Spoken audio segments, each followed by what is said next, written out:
Conrad, nakakakonsensya na ang patuloy na pagsisinungaling sa harap ng pamilya mo. Niloloko natin sila. Ang pinakaunang sinabi ni Miraya na makapasok sila ng silid, matapos ihatid ang Lolo Alvaro sa silid nito. Hanggang sa makatulog ay nanatili sila sa tabi nito. Bago natulog, isang pangaral pa ang iniwan nito sa kanila habang pinagpatong ang kanilang mga palad sa gawing dibdib nito. Alam ko na ako ang may dahilan kung bakit nasa ganitong sitwasyon kayong dalawa. Pero sana, aralin lang ninyong bigyan ng tsansa ang isa't isa. Huwag ninyong bibitawan ang isa't isa. Ano ba ang panghahawakan kung wala naman simula pa lang? Napatingin naman siya kay Miraya. May gusto siyang sabihin, pero tumunog na ang cellphone niya.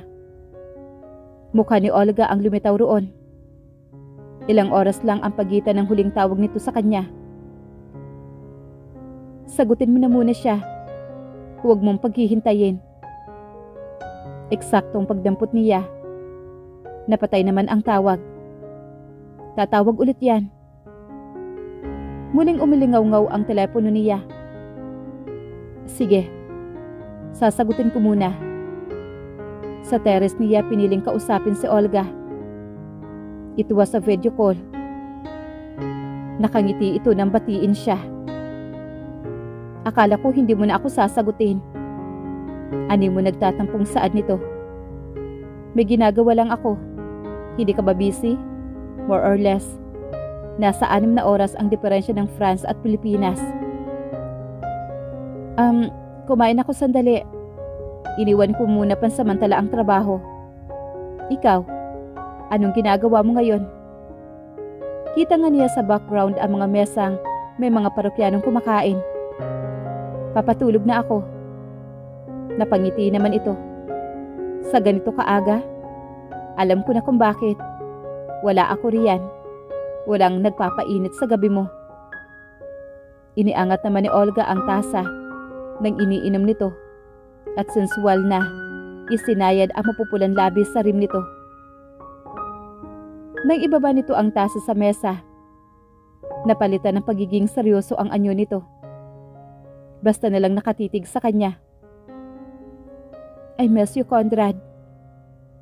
Bago niya nasagot, nakarinig siya ng lagabog mula sa likuran. Pati si Olga ay nagulat. Ano yun? Hindi ko alam pero titingnan ko. Okay, I'll talk to you later. Babalik na rin ako sa shop. Si Olga na ang kusang pumutol sa pag-uusap nila. Mukhang wala namang kakaiba sa loob kaya't nanatili na muna siya sa labas. Bagay na hindi niya napagtuunan ng pansin dahil sa trabaho. Ang tagal na rin pala noong huli niyang punta rito. Napatingin siya sa cellphone. Mukhang hindi na naman tatawag si Olga. Kaya pinagkasya niyang bumalik sa loob. Natutulog na si Miraya sa couch. Nakatagilid ng higa patalikod habang namamaluktot. Ang tigas ng ulo. Tinutuungan nito ang sinabing sa sofa ito matutulog. Mukha itong pagod at nilalamig.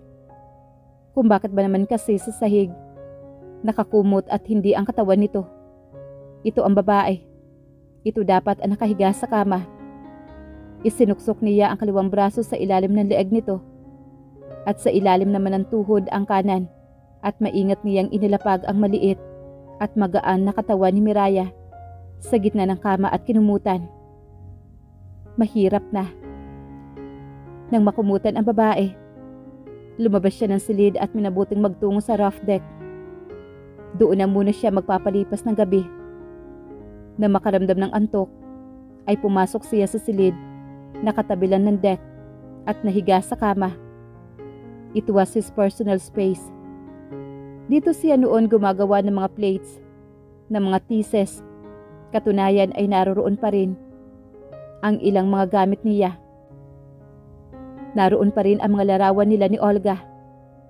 Noong college sila, nakaupo sila sa bleacher at naging background ang flyer ng FIBA. Kinuha niya ang nasabing frame Ang inosente pa ni Olga sa larawan. Wala itong make-up. Ang tamis ng ngiti nila pareho. Napapaisip siya. Ang tagal na nilang magkakilala ni Olga. Itinaob niya ang frame sa kanyang dibdib at napatitig sa kisame habang nakapatong ang braso sa ulo. Gumagalaw ang frame sa bawat malalim niyang paghinga. Pinipili kita, Olga. Kaya itutuwid ko ang utak ko at hindi hahayaang may kung ano-anong malabong idea na mamamahay dito. Dad, this is too much. Tinig ni Kali mula sa ibaba, ang tuluyan na pagising sa diwa ni Conrad. Ang balak na simpleng pag-idlip sa studio ay nauwi sa malalim at mahimbing na pagtulog. Ang larawan nila ni Olga na hawak niya kagabi ay nakataob na sa sahig. Matapos niya lagpitin ang larawan, ay lumabas at bumaba na siya. Bago pa man magsimula magtanong ang nanay niya kay Miraya kung nasaan siya. At magtungo sa silid nila mag-asawa. Parang walang sino mang gumamit. Ito ang pinananatili ni Miraya. Maayos at malinis. Kung may isang mang bagay siyang nagugustuhan sa babae, ang hindi pagiging pakialamera nito. Mabilis siya naligo at bumaba na siya. Makikisali siya kay na Tito Lauro at kay Kali pero kailangan mo nang masayaran ng kape ang sikmura niya. Miraya, pwede mo ba akong igawa ng sandwich? Yes po, Lolo. Nasa pinakahuling baitang pa lamang ng hagdanan. Dinig na niya ang ingay at kaluskos mula sa kusina, pati ang paglalambing ni Lolo Alvaro. Mabuti naman at gising ka na. Lumitaw ang nanay niya mula sa kusina, nabitbit ang bowl ng pagkain at inalapag sa dining table. Kasunod nito ang caretaker. Sabi ni Mira, tulog na tulog ka pa raw kaya hindi ka na muna niya ginising. Pinagtakpan na naman siya ni Miraya. Coffee? Tanong ng nanay niya bago pumihit. Hindi pa man siya nakakasagot, ay tinawag na nito si Miraya. Po? Lumitaw mula sa loob ang ulo ng babae. Nakangiti ngunit kaagad na pumurmal na makita siya. Ipagtimpla mo ng kape ang asawa mo. Yes po, ma'am. Ma'am? Nakataas ang kilay na sawata naman ang mamilianan niya kay Miraya. Yes po, mami. Sandali lang po. Napipilitan pero ginagawa. Pumanhik siya sa kusina at hinalikan sa noo ang Lolo Alvaro. Apo, ang sarap ng sandwich na gawa ng asawa mo. Parang batang ipinagmamalaki ni Lolo Alvaro ang pagkain nito. Tulak-tulak ng nurse ang wheelchair nito, papalabas ng dining. Nanatili naman siya sa dalawang babae. Sa pagtitimpla ng kape ni Miraya, habang umiinom ng tubig, ay hindi niya maiwasang huwag titigan ang asawa. Nagsinungaling ito dahil sa kanya. Nasa aktong paninitig siya nang pumihit ito at direktang nagtama ang mga paningin nila. Mariin siyang napamura na tila nanikip ang kanyang dibdib. Kape mo. Parang walang anumang wika ng babae na itinuro ang kape at tinulungan si Mami Liana. Kay bilis na nagbabago ng mood nito. Ngayong katabi ng ina, kapag siya ang kaharap, ubod ito na seryoso. Pakiramdam niya, outsider siya. Nagdesisyon siyang tapusin ang kape sa sala at hinintay na lang na tawagin para sa agahan. Nairaos ang breakfast, nakalat ang naging topic sa hapag. Sa lahat na nangyayari, nakikita niya ang pagiging isang mabuting asawa ni Miraya. Lagi ko kasing ginagawa ito sa tatay ko. Anito na umugong ang pangangantsaw ng kakambal habang nilalagyan ng pagkain ang plato niya. Ang ina niya ay ngingiti-ngiti lang sa upuan nito. Ganoon din ang Tito Lauro niya na kumindat pa sa kanya ngunit mas sigit na masaya ang lolo niya. Kaysa naman utusan pa ako ng nanay mo. Nakuha pa nitong pasekretong ibulong sa kanya. Parte ng palabas pero aaminin niya. Tila pakiramdam niya ay tama ito. Mira, huwag ka nang makitulong. Saway naman ang nanay niya ng akmang tutulong ito sa pagliligpit matapos ang agahan. Ang mabuti pa ay samahan mo si Conrad sa bayan. Ipapakuha ko ang cake na in-order ko sa paboritong cake shop ni Dad. Nagsisimula na namang gumawa ng paraan ang mami niya. Is that okay with you, honey? Okay lang po. Minsan, namamangha siya kung papaanong nakakasayang sakyan ni Miraya ang trip ng pamilya. At sigurado siya na nahihirapan rin ito ang magpakasal sa taong hindi naman ito gusto. At ni Katiting ay wala siya napapansin na magugustuhan siya nito. Ang hirap nga naman itong basahin. Magpapalit lang ako ng damit. Paalam sa kanya ni Miraya at umakyat na nga ito sa kwarto. Pasensya na, medyo natagalan. Nangungulit pa kasi ang nanay mo. Tukoy nito sa damit. Di na bago yun. No worries. Binuhay niya ang makina.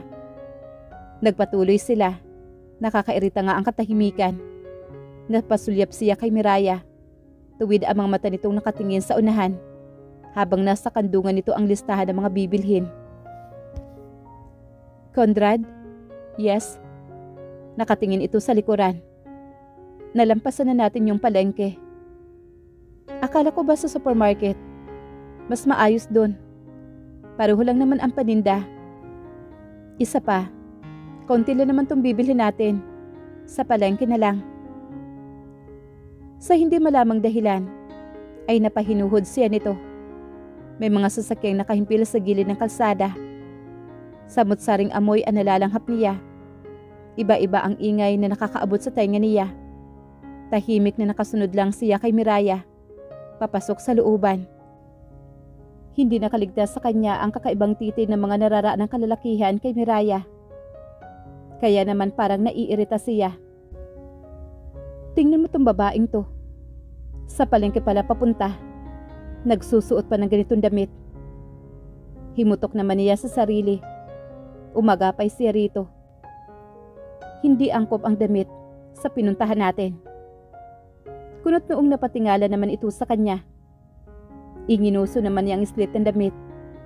Na tila napapahiyang hinawakan nito ang magkabilang edge ng slit at pinigilan sa agapang pagbuka nito. Ayaw niyang nasisilipan ito. Bilisan natin. Wala siyang alam kung ano ang bibilhin pero sahanin ng mga prutas ito dumiretso. Pero marunong ito makipag-usap sa mga tao. Kahit pa sa tingin niya ay napakamahiyain ito. Akin na. Siya ang lalaki. Siya ang dapat magbubuhat ng pinamili. Kita na nga niyang hirap ito sa paghawak sa damit. Salamat. Nilagak na niya lahat ng mga pinamili ngunit walang Miraya na sumunod sa kanya. Mariin naman siyang napamura sa paghahanap niya sa babae. Binalikan niya ito sa loob. Magagahol sila sa oras. Kung hahayaan niya ito, imposible namang nawala ito. Mas alam pa nito ang pasikot-sikot sa palengke. Kuya, yung girlfriend ba ninyo ang hinahanap ninyo? Ang anak ng tendera na pinagbilhan nila ng prutas ang kumalabit sa kanya. Ayun po si ate kuya. Nguso naman ito sa direksyon ni Miraya. And there she was. Kasalukuyang ngumunguya ng kung anong pagkain at nakikipag-usap sa tendera ng mga kakanin. Pumihit na rin naman ito, kaya hinintay niya na lang. Pero sadyang walang pagmamadali sa kilos ng babae. Huminto ito nang may pumigil ritong batang nagtitinda ng mga pulang lobo. Hindi siya makapaniwala sa babaeng ito. Dumukot ito ng pera sa sling bag at ibinigay sa bata. 2 lobo ang binili nito. Buong akala niya ay bibit-bitin nito iyon papalabas ng palengke. Pero sa pagkagulat niya, binitawan ni Miraya ang balloons. Binili para lang bitawan at panuurin kung paano unti-unting maglaho sa itaas. Mula sa itaas ay nalipat ang tingin niya sa tila. Nangingislap nito mga mata. Naiiyak ba ito? Lumingon ito sa gawin niya. Ilang metro ang layo nila sa isa't isa. Pero nababanaag niya ang tila luha nito sa mga mata. Mabilis na naitago nito ang emosyon na pumapaloob sa mukha nito. Anong mayroon sa balon na yon? Tila ba, nakikita niya sa mga mata nito ang kaluluwa nito. Parang lagi itong may pader na nakabakod na hindi matibag-tibag. Hindi niya ugali ang nangingialam, pero may sumisipa sa kanyang tanungin si Miraya nang nakahimpil na sila sa harapan ng bahay. Pamamaalam. Ito ang napaka-iksing sagot nito. Saka ito tuluyang bumaba sa sasakyan at pumanhik sa loob. Happy birthday, Lolo! Napuno ng pagbati si Lolo Alvaro ng mga panauhin para sa espesyal na pananghalian. Pamilya at ilang piling malalapit na kaibigan lang ang imbitado nila. Kabilang na ang mga tauhan nila sa farm. Sa buong durasyon, hindi nawawala ang pagpapakilala ni Lolo Alvaro kay Miraya bilang asawa niya. Sa bawat beses nang umingiti lang si Miraya, tila ba, kontento na ito. Alam mo ba ngayon ko lang nakitang ganito kasaya si Daddy? Puna naman ni Tito Lauro habang nakatitig sa mga ito. Totoo yun, Dad. Alam mo bang sabi ni Lolo? Nakikita niya si Mami kay Ate Miraya.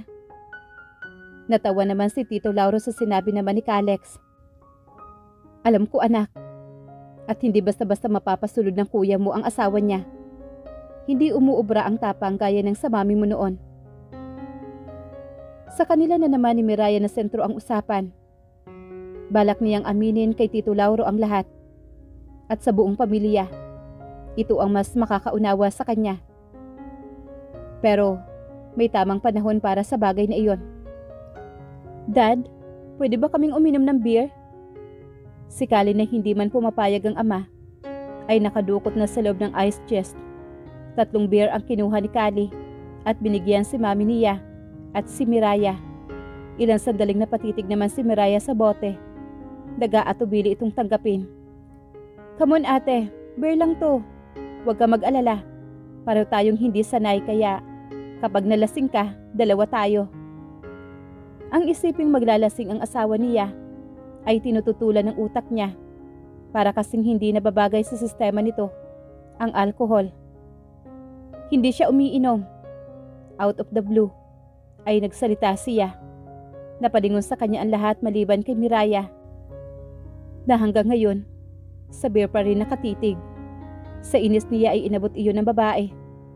She was straightforward. Panandali ang nagkaroon ng pag-iinit sa kanyang dibdib. Ano ba ang balak ng babaeng ito? Ang maglasing? Namalaya na lang niyang nag-fest bomb naman ang mag-ama habang nakatitig sa nagtatagis na bagang at nagsalubong ng mga kilay. See? Tila sinasabi ng Tito Lauro niya kay Kalex na totoo ang sinabi nitong na hindi niya kayang paamuin si Miraya. Nakakarami na si Miraya sa kanya. Mula sa kinaroroonan niya, tanaw niya ang pamumula ng mukha nito. Hindi ito sanay sa alak. Napapangiwi ito kada lagok pero walang balak na tumigil. Hayaan mo ang asawa mo maglasing. Nasa akto na pala siyang tatayo at pupuntahan ito. Nakakatawa ang sarili niya. Ano ba ang pakialam niya rito? Siya man ay napaparami na rin ang tinutunggang alak. Medyo tinatamaan na rin siya, lalo na nang iserve ng tito niya ang lambanog na regalo raw ng isa sa mga tauhan nila sa farm. Mauuna na ako sa inyo. Wika naman ni Kali na iminuwester ang phone. Sumunod na rin ang ibang miyembro ng pamilya sa pagpanhik sa loob. Ikaw na muna ang mag-antabay kay Dad. Mukhang naaaliw pang makipagkwentuhan sa manugang. Bili naman ang mamiliyanan niya. Malalim na ang gabi. Nanlalamig na rin ang hampas ng hangin sa paligid. Inubos niya ang laman ng inumin. At nilapitan niya sina lolo niya at si Miraya. Nasa mismong likuran na siya at nasasagap na ang pag-uusap ng dalawa. Thank you, Lolo. For what, Iha? Sa pagpapatuloy po ninyo sa akin. Di lang sa pamamahay ninyo, kundi pati na rin sa pamilya nyo. Parte ka ng pamilya namin, Iha. Noon pa man, nangako ako kay Raul na aalagaan ka at ituturing na totoong apo ko. Marahang nakatingin naman si Miraya sa lolo niya. Punong-puno ng pagmamahal ang nakikita niya sa mga mata nito. Sa bawat beses na tinititigan nito ang matanda, tila may kakaibang nabubuhay na emosyon sa mga mata nito. Pwede ko ba kayong yakapin, Lolo? Tila nagmamakaawang wika nito. May kalungkutan sa boses at mukha nito. Nauunawaan niyang nagiging malapit na ito sa pamilya. Nangungulila ito sa kanila. Oras na naghiwalay na sila ng tuluyan. Hindi mo kailangang sabihin. Yakapin mo lang ako at ituring mo na tila ako ang Tatay Raul mo. Bungso doon, humulagpos kaagad ang mga braso nito payakap, patagilid sa katawan ng lolo niya. Tahimik lang na nilubog ang mukha sa balikat nito. Napatingin ito sa gawin niya at tahasan niyang nakikita ang luha sa mga mata nito. Pero gaya na nakagawian, kaagad nitong itinago ang mukha sa kanya. Lo, masyado nang malalim ang gabi. Halina kayo sa loob. Wika naman niya sa mga ito. Nakangiting nilingon naman siya nito. No, not yet. Wika naman sa kanya ng kanyang lolo. Tinapik nito ang tabi. Iminuwestra siya na umupo roon.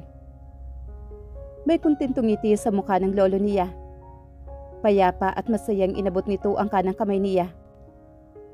Saka lang niya napansin na nagawa na palang ipatong ng lolo niya ang mga kamay nilang dalawa ni Miraya sa kandungan nito. Naramdaman niya ang bahagyang pagkislot ni Miraya dahil sa pagkabigla nito. Alagaan niyong mabuti ang inyong mga sarili. Alagaan niyo ang isa't isa. Alam ko, labis-labis ang hinihingi ko sa inyo. Ang hinihingi namin sa inyo. Pero alam ko, nabigyan lamang ninyo ng pagkakataon ng isa't isa. Matututunan rin ninyong mahalin. Ngumiti ito habang nakatitig sa fountain. Hayaan ninyong papasukin ng isa't isa ang mga puso ninyo. Alam niyo ba ang hiling ko bago ako mamatay? Ang makita ang magiging apo ko sa inyo at maipakasal ka sa babaeng nararapat sa iyo. Si Miraya, ang tamang babae para sa iyo, Conrad. Pero hindi ito ang hinahangad ng puso niya. Sakramento ang kasal. Panghawakan ninyo ito. At mangako kayo sa akin, natutuparin ninyo na magkasama habang buhay. Paano ba nila panghahawakan ang bagay na wasak na sa simula pa lang? Ang kasinungalingang pangako ay ibinigay nila para lang mapasaya ang lolo niya. Sapat na para mas lumapad pa ang ngiti nito. Okay, pwede na akong matulog at masaya na ang puso ko. Malalim na tumimo sa isip niya ang mga sinabi ng abuelo. Parang nagrarambulan ang lahat ng isipin sa utak niya. Na kahit malalim na ang gabi, ay nanatili siya sa kinaroroonan. Nakailang bote na rin siya. Mas nagiging komplikado na ang sitwasyon niya. Nahihirapan na siya ngayon na aminin ang totoo. At ang laki ng pressure na iniatang ng lolo niya sa kanyang balikat. Sa kanilang dalawa ni Miraya. Napatitig siya sa hawak na bote na tila ba nakaborda roon ang kasagutan. Halos hindi na klaro sa kanya ang mga letra. May tama na siya. You must be in control of the situation, Conrad. Kausap niya sa sarili sa mga bituin sa langit. Parang dumodoble pa rin ang mga iyon.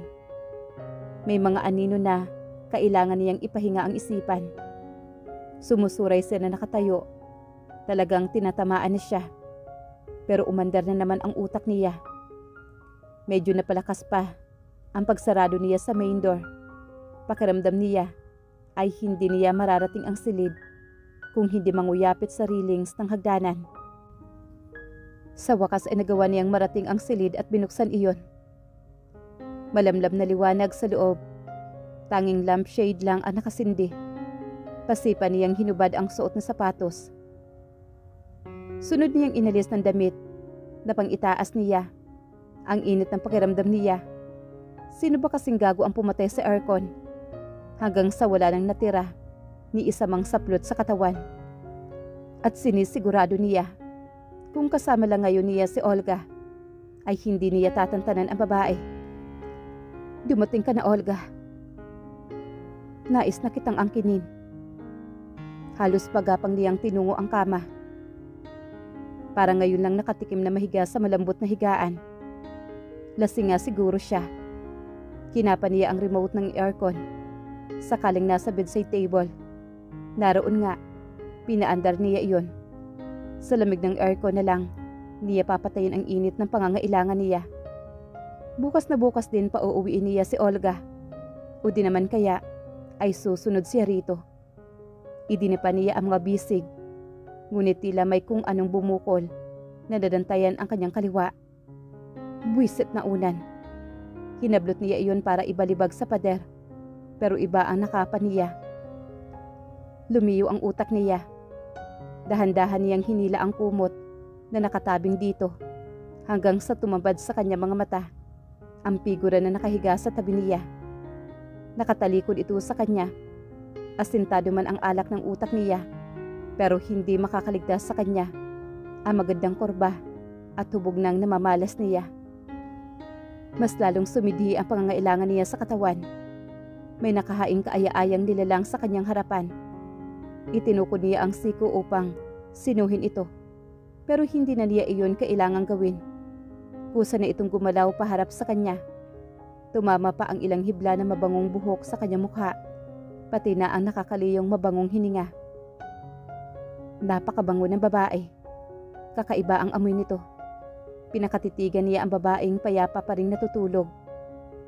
Unti-unting lumitaw sa kanya ang buong mukha nito, kasabay ng pagbuhol ng kanyang hininga. Ang babaeng natutulog sa tabi niya ay ang babaeng soon to be ex-wife niya, si Miraya.